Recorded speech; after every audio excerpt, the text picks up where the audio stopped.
You know, it's a scary thing to donate blood. That first time you donate, you think about waking up that morning and you're preparing your body, you're having something to eat, you're drinking well, and you think about somebody's going to put a needle in your arm and they're going to take out fluid. It can be very unnerving. All right, can you tell me your first and last name? Thomas Shahan. Is that your social security number? Yes. Your date of birth? Yep. Are you allergic to iodine? No, I'm not. Can I see both arms? They look great. Have you touched your one arm? What we have found in a lot of cases for high school kids and for anybody that's a first-time donor, the anticipation of that donation is a lot of times scarier than the actual donation. Should I keep squeezing? Do you want me to tell a story or anything? What does iodine do? Do you think that'll be a problem? Or does that happen often? Are some people allergic to iodine? I'm scared to do this. But I always try to remember when I donate, the person on the other end of what I'm doing is in the crisis of a lifetime. She was in a clear plexiglass box that didn't have a top, and the top was saran wrap.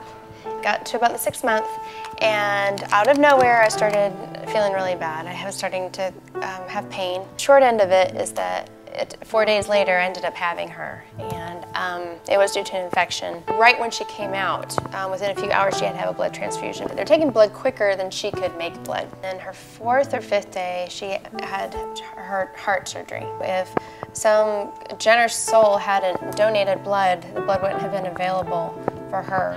And so it was something that we didn't even have to think about. Here we are at the Red Cross blood drive. I just gave blood, and I'm at the cantina for my 10 minutes of R&R.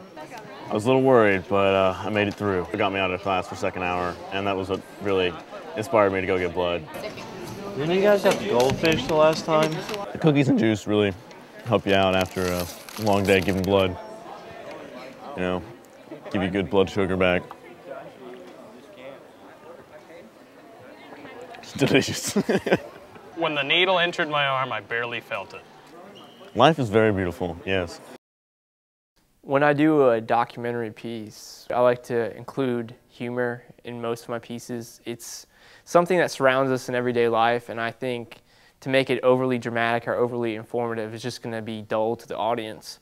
So I added humor with Thomas Shahan asking the questions, because I'm sure it's nerve-wracking when you're getting your blood drawn. The first thing I wanted to communicate about the blood drive piece was, of course, to show how helpful it can be to many, but I also wanted to communicate, you know, it's very normal to be, you know, nervous about giving blood. It's a very unnatural thing to give blood. So, you know, and of course I wanted to show why most kids are, you know, giving blood. It's not to overall benefit, you know, a larger cause, but rather to get out of class. But overall they're helping, you know, other people doing it. It's just, it's very ironic.